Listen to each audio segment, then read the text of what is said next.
சாத்தூர் அருகே பட்டாசு ஆலை வெடிவிபத்தில் 5க்கும் மேற்பட்டோர் பரிதாபமாக உயிரிழந்தனர். படு பயங்கர வெடிவிபத்தின் பகீர் பின்னணி என்ன?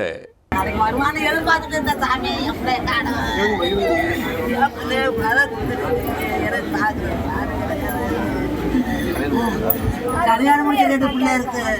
நல்லா இருக்கட்டும், புருஷன் கொண்டாட்டி கூட தான் இருந்தேன்.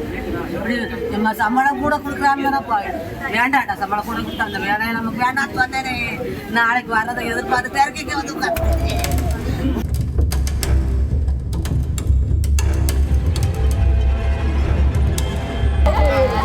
மேடம் சாத்தூர் மேடம் விருதுநகர் மாவட்டம் சாத்தூர் அருகே உள்ள பொம்மையாபுரம் கிராமத்தில் பாலாஜி என்பவருக்கு சொந்தமான சாய்நாத் பட்டாசு ஆலை செயல்பட்டு வருகிறது. நாக்பூர் உரிமம் பெற்ற அந்த பட்டாசு ஆலையில் இன்று காலை வழக்கம் போல தொழிலாளர்கள் பணியில் ஈடுபட்டிருந்தனர். அப்போது எதிர்பாராத விதமாக பயங்கர வெடிவிபத்து நிகழ்ந்தது. அதில் 4 அறைகள் தரைமட்டமானது.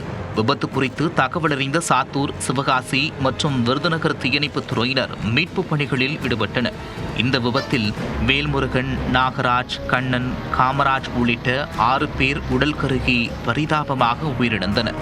மேலும் 2 90% தீக்காயத்துடன் மீட்கப்பட்டு விருதுநகர் மற்றும் மதுரை அரசு மருத்துவமனைகளில் சிகிச்சைக்காக அனுமதிக்கப்பட்டுள்ளனர். பட்டாசு தயாரிக்க பயன்படுத்தும் ரசாயன கலவை செய்தபோது வேதியியல் மாற்றம் மற்றும் உராய்வு காரணமாக வெடிவிபத்து நிகழ்ந்ததாகவும் கூறப்படுகிறது. மதுரை எஸ்பி அரவிந்தன் வெடிவிபத்து நிகழ்ந்த இடத்தினை ஆய்வு செய்து விசாரணை நடத்தினார். ஆலையின் உரிமத்தை தற்காலிகமாக ரத்து செய்து மாவட்ட வருவாய் அலுவலர் ராஜேந்திரன் நடவடிக்கை எடுத்துள்ளார்.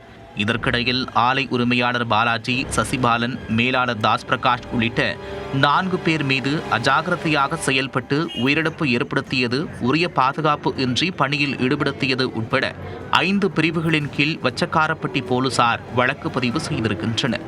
ஆலையின் உரிமத்தை தற்காலிகமாக ரத்து செய்து மாவட்ட வருவாய் அலுவலர் ராஜேந்திரன் நடவடிக்கை எடுத்துள்ளார். பட்டாசு ஆலை வெடிவிபத்தில் உயிரிழந்த தொழிலாளர்களின் குடும்பத்தினரை சந்தித்து மாவட்ட ஆட்சியர் ஜெயசீலன் ஆறுதல் கூறினார். பின்னர் செய்தியாளர்களிடம் பேசிய ஆட்சியர், ரசாயன வேதிப்பொருட்களை கலவை செய்யும் போதுதான் விபத்து நிகழ்ந்ததாக முதற்கட்ட தகவல்கள் தெரிவிப்பதாகவும் கூறியிருக்கிறார்.